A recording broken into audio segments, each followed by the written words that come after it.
1. Good evening and welcome to Scotland at 7 with me, Sam Paton. And for tonight's show, I am just going to be reading a news bulletin due to the fact that there was a certain event that happened in Scotland today. So getting a guest proved to be a wee bit difficult for this evening.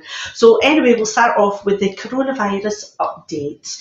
And as of 2 p.m. today, a total of 2,113,113 people in Scotland have been tested through NHS Scotland labs and the UK Government regional testing centres since the start of the pandemic.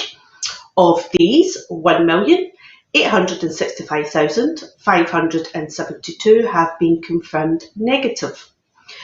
247,541 have tested positive.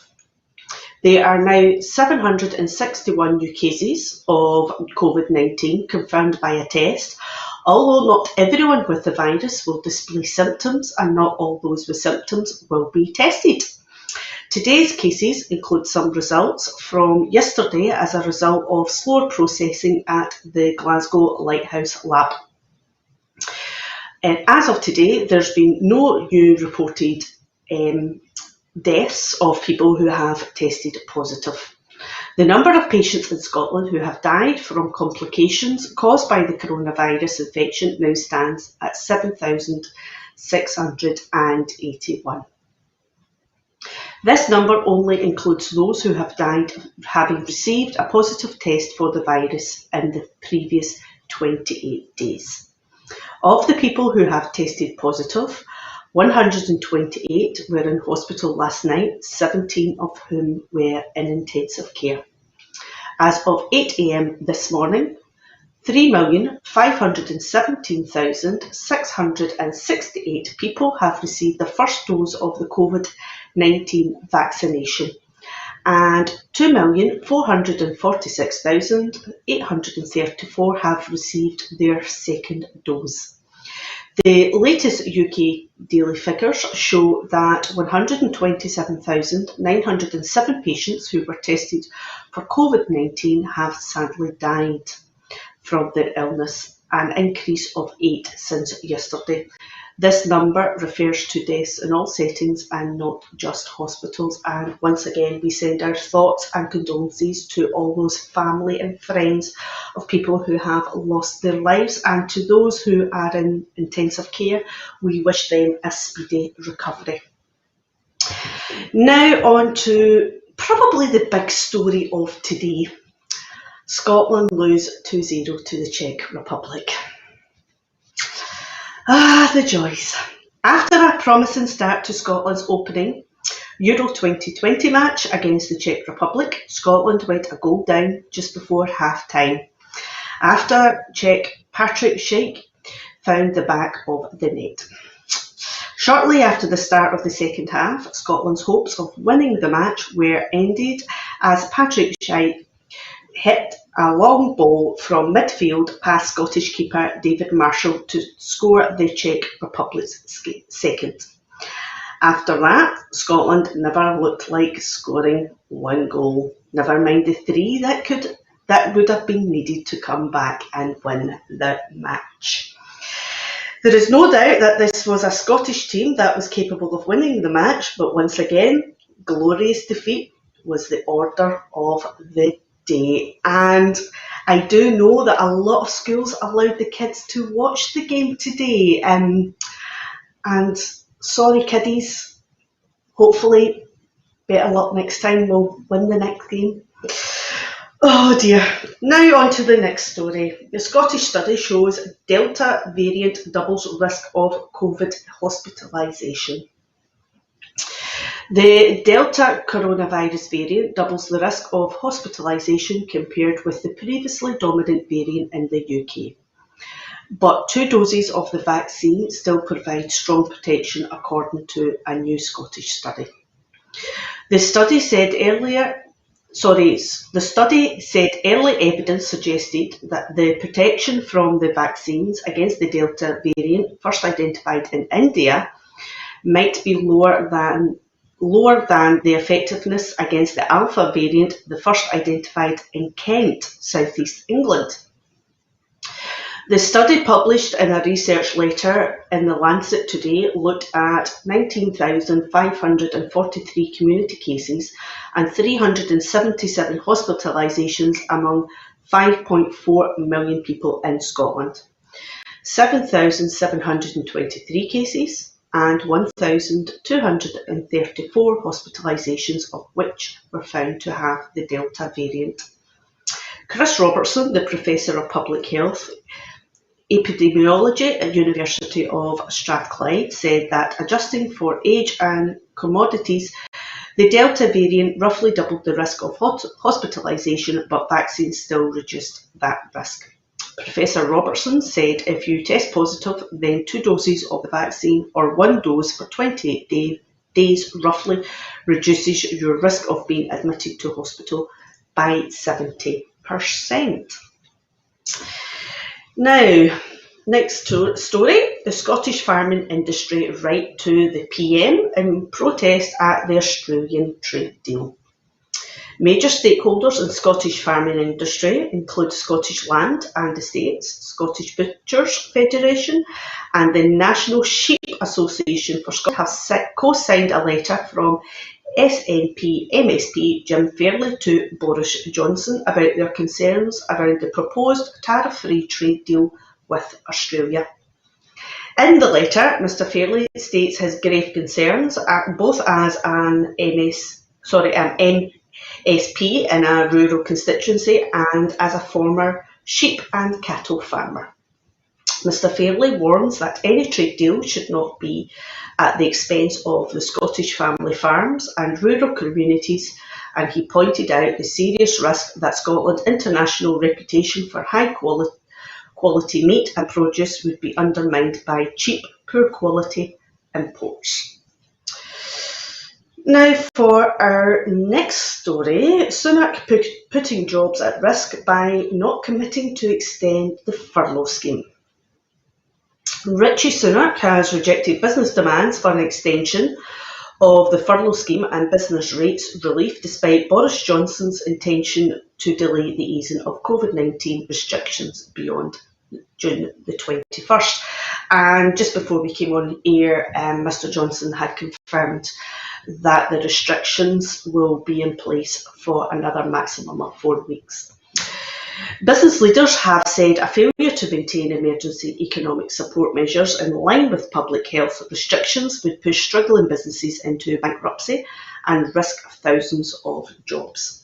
The SNP has said Rishi Sunak must extend the furlough scheme and business rates freeze or risk causing another wave of job losses. With the Tory government planning to phase out financial support for businesses and workers from the 1st of July, despite continued lockdown restrictions, Alison Thuis, the MP, warned businesses could be forced to make thousands of people redundant. The SNP Shadow Chancellor said it was crucial that full furlough support at 80% of wages and the business rates freeze are extended for as long as it is necessary, including until COVID restrictions are fully lifted. The Brexit Minister and EU Commission official to meet this week to try and settle the Northern Ireland standoff. The Brexit Minister, Lord Frost, and the European Commission Vice President, Marcos Sefcovic, are expected to meet virtually this week to try and break the deadlock over Brexit checks in Northern Ireland. But as the countdown begins to the 30th of June ban on the sale of chilled meats, including sausages, from the rest of the UK in Northern Irish supermarkets, tensions between the EU and Boris Johnson's government remain heightened. Today, the French Junior Minister for the European Affairs, Clement Paton, said that the current conflict over Brexit was a test for Europe. The EU's former chief Brexit negotiator, Michael Barnier, warned that the UK had to implement the Northern Ireland Protocol. The United Kingdom needs to pay attention to its reputation, and I want Mr Johnson to respect his signature, he said. Now over to the Middle East for our next story. The new Israel government is just as bad as the last, says Palestinian PM.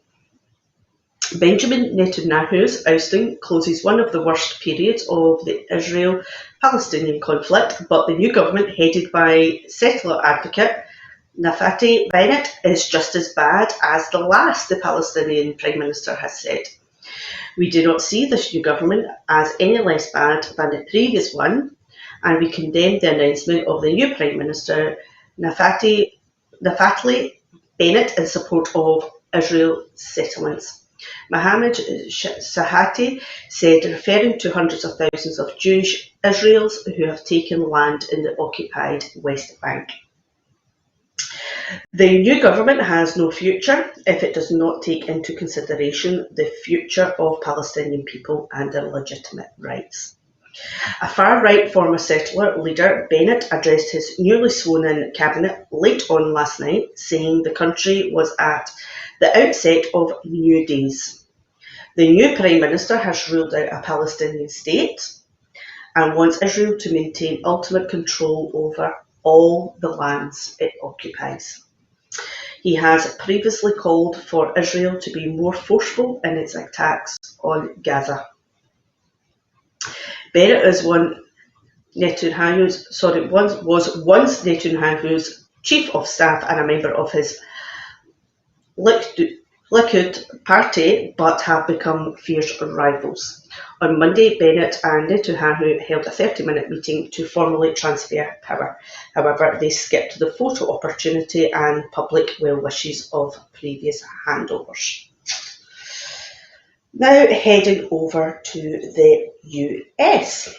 Democrats battle Republican voter suppression laws in Georgia. Democrats and their allies are mounting a major effort to educate Georgia voters on sweeping new voting restrictions passed by the state's Republican-led legislature ahead of next year's crucial US Senate and congressional races. Volunteers are alerting Georgians to stiffened rules for mail ballots, urging early in-person voting instead. They are handing out leaflets, sending texts, and speaking in churches to warn of vanishing drop boxes and reduced voting hours. They are knocking on doors, visiting high schools, and meeting with parole officers to register new voters, including young people and ex-offenders.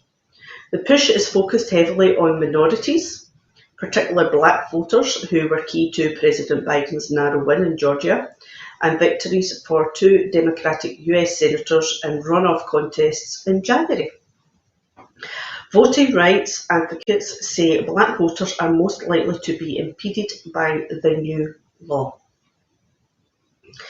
The machinery is already moving to mobilise voters, said John Clark Jackson, chair of the DeKalb County Democratic Committee. The majority black county includes part of Atlanta. The early drive underscores Democrats' recognition that there may be little they can do to stop voting rights rollbacks being pursued in Republican-controlled states across the country. The curbs driven by false and unfounded claims of fraud by ex-President Donald Trump. Democrats and voting rights groups have filed multiple lawsuits in an effort to overturn new laws in Georgia and elsewhere, but success isn't guaranteed. At the federal level, Democratic politicians have pushed for legislation to protect voting rights nationwide, an effort effectively killed this month when US Senator Joe Manchin of West Virginia, a crucial swing vote in the divided chamber, said he won't support it. What they can control, Democrat Party strategists say, is their own efforts to educate and motivate voters to respond to one of the biggest voting rights rollbacks in decades. Georgia's 98-page Election Integrity Act, also known as SB 202, was signed into law by Republican Governor Brian Kemp in March.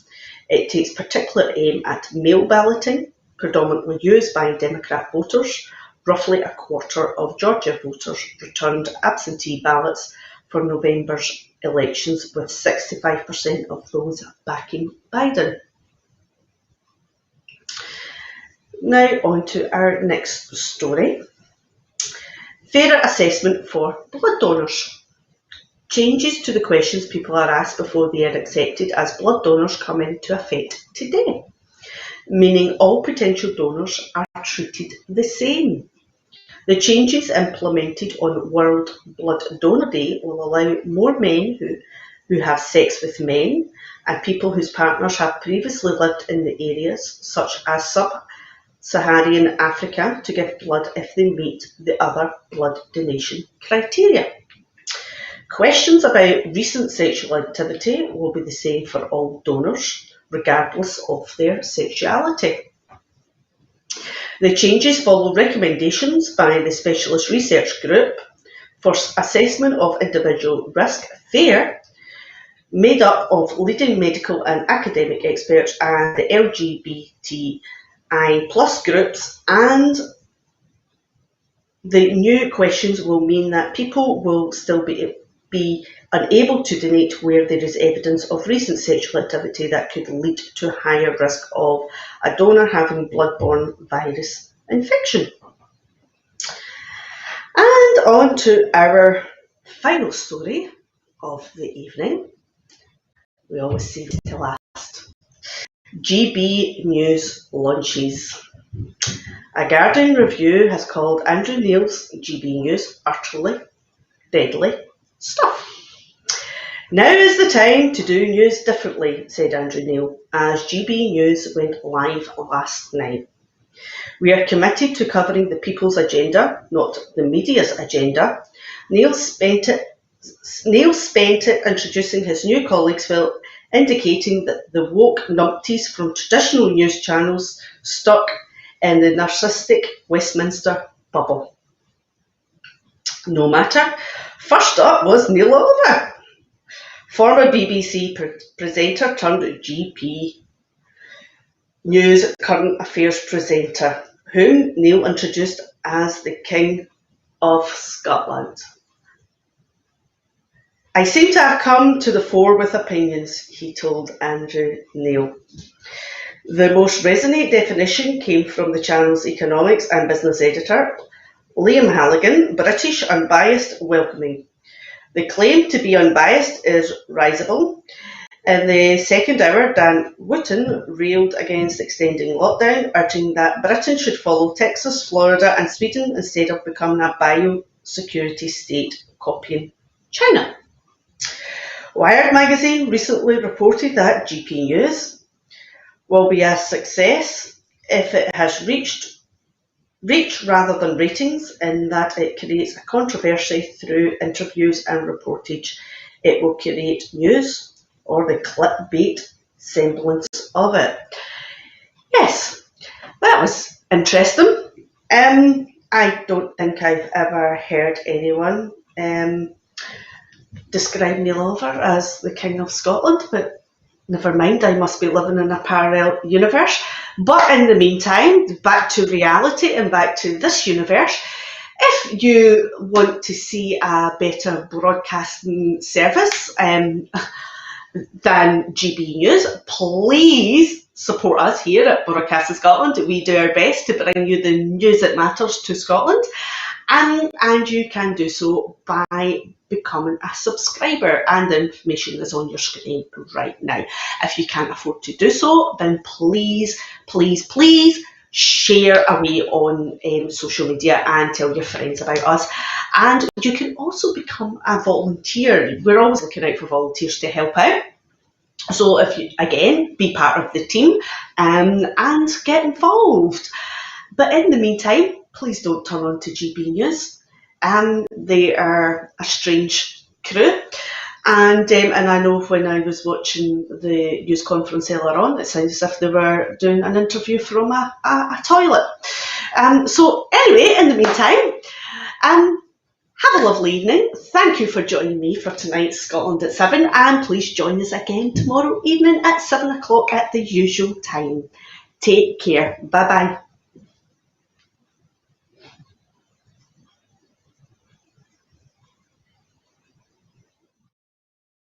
What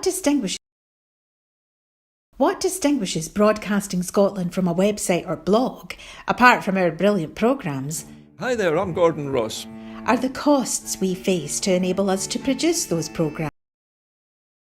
What distinguishes Broadcasting Scotland from a website or blog, apart from our brilliant programmes? Hi there, I'm Gordon Ross. Are the costs we face to enable us to produce those programmes?